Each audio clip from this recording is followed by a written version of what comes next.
Okay, boys and girls, here we are in the last final movie, and we're going to walk through the entire process here.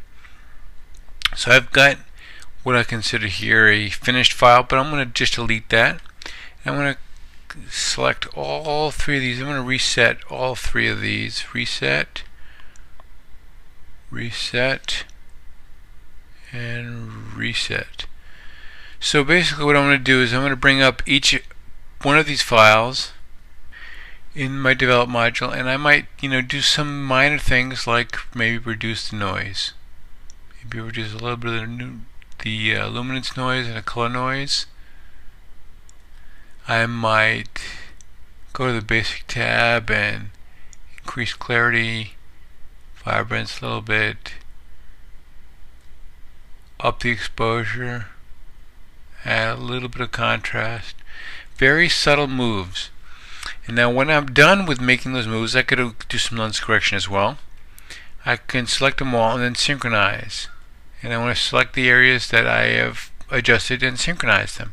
And therefore all three of these have now got the same synchronization.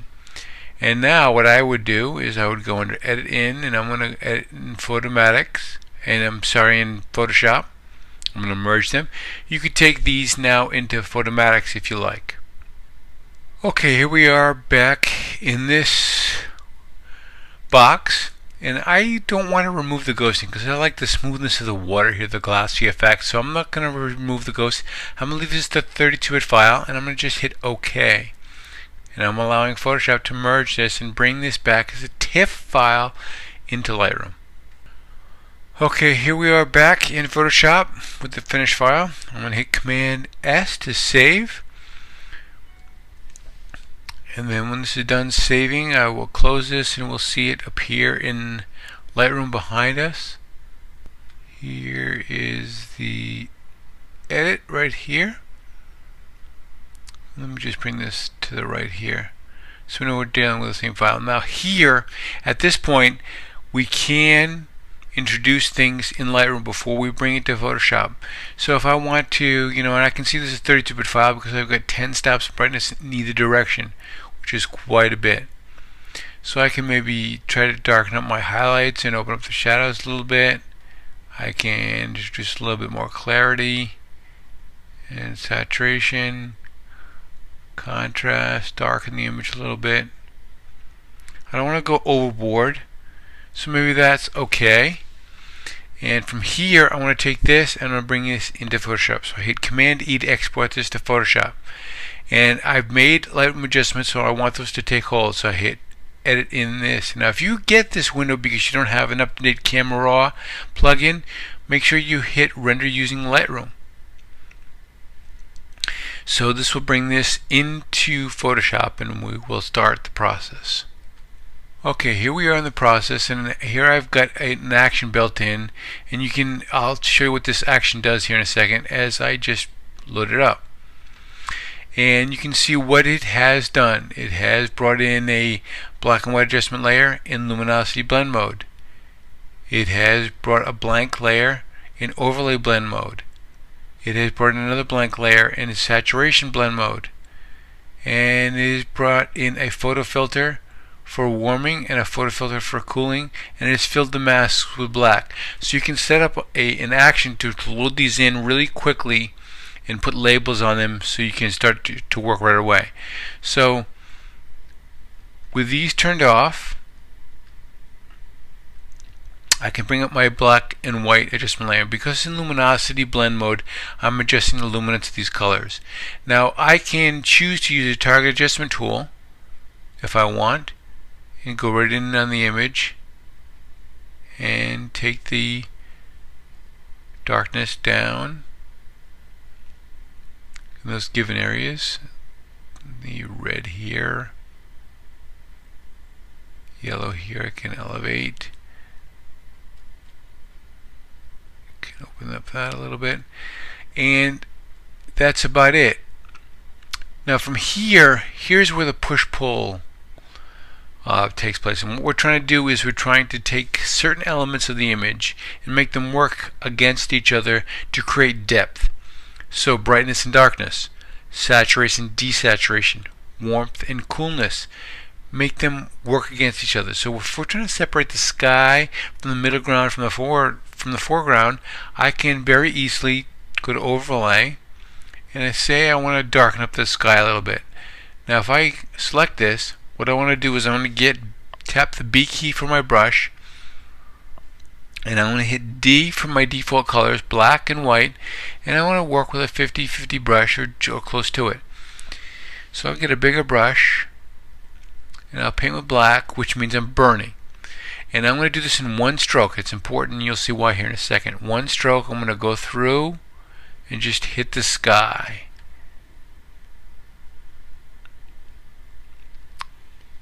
I'm done with the one stroke. Command Shift F, which is going to fade this to where I have set. So I can pull this back or pull it up and hit OK. And if I want to brighten up the water a little bit, I would switch to my white key, so I'm dodging now, and I can hit the water.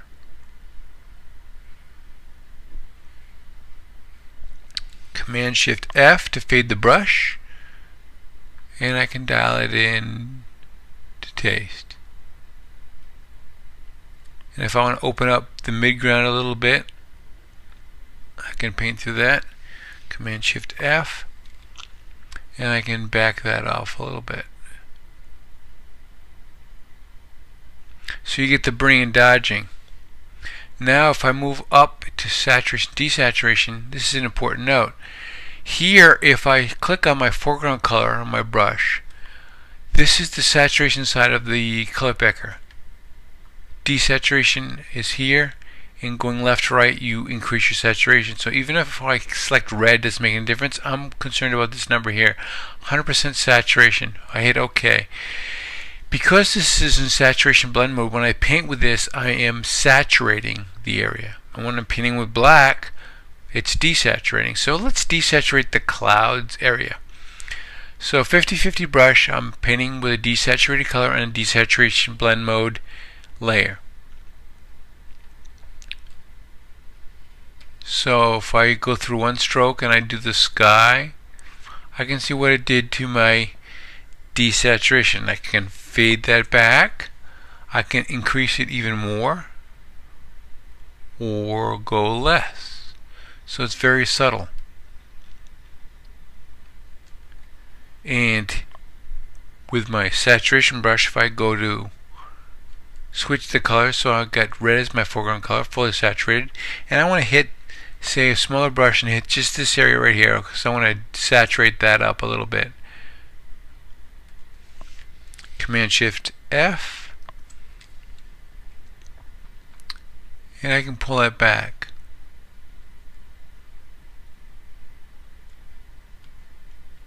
And then I can saturate this whole area here.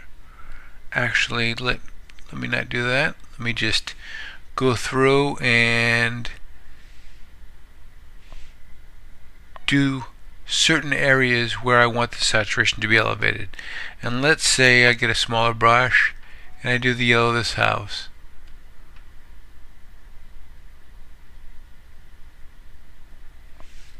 Fade the brush, pull that back. I can do the same thing in the red. And I would definitely be more precise about this whole process. But in interest of time, I'm going to kind of expedite through this. So you get the gist of this. And what I can do with the warming filter here now, because I'm on a mask, if I want to warm up this entire area, I would go back to my default colors, painting with white and add a reveal, a 50-50 brush, a little bit bigger brush, and I'm going to warm up this entire area. One stroke right across. And then I'm going to go down to my cool, painting with a 50-50 brush, and I'm going to cool off this water.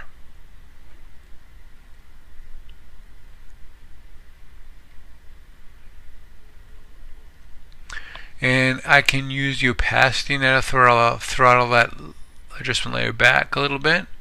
And here I've created some depth in the image. And of course, when I'm finished, I can hit Command Option Shift E, which is going to merge everything up. And here I would put it in overlay blend mode initially, so I can see what my preview looks like. And then I go into Filter, Other, High Pass, and I might dial in about maybe 3 to 5. Hit OK. Command Shift U to desaturate, and now I've got the sharpening built in, as you can see here. And now I just add a mask, invert the mask, and paint with white where I want the sharpening. So if I want this to be nice and sharp, I paint that in. And there you have it. And now I would hit save, and we can see it saving in the status bar here. And when it saves it, it's going to come back into Lightroom, and we'll just apply some final touches there in Lightroom. Okay, now we see what's been brought back into Lightroom, and now we have it in Lightroom. So this is the beauty of the workflow. So not only can I, if I print this now, or if I see something I don't like, I can go back and I can just edit the original. I can get back to all my layers, so I can go edit the original, and bring it back up, and it comes back up into Photoshop with all the layers intact. So I can tweak, I can add, I can make modifications to it. So this leaves me very flexible, which is very different than what other folks are doing with, they bring in entire layers, they bloat the file, so the file is not lean and it's not very flexible. So let me just get out of this, and let me do what is done best in Lightroom. With this file here, I can go to, say, my effects tab. I can dial in a little bit of post-crop vignette. Maybe a little bit of contrast in the tone curve. And I can accentuate any of the aspects that I want. You know, if I want to go to my HSL tab and I want to bring up the reds, let's say, a little bit, and see the yellows, I want to darken those down or brighten those up a little bit. And the greens in here, I want to open those up. You get the gist. Starting to use the application for what it's best suited for. So we have gone from, let me get back to our library module, and we have gone from these three images to our final image here. So let me bring this up here. So here's what we ended up with, and it's much in a very quick version of this. We've desaturated slightly the background, oversaturated the foreground, and oversaturated and brought some clarity in here. We'd want to get in a little bit tighter to look at the noise, to look at the masking, to make sure that they're tight, but certainly you get the idea of how this whole process works in Photoshop. Now, we never went to Photomatics.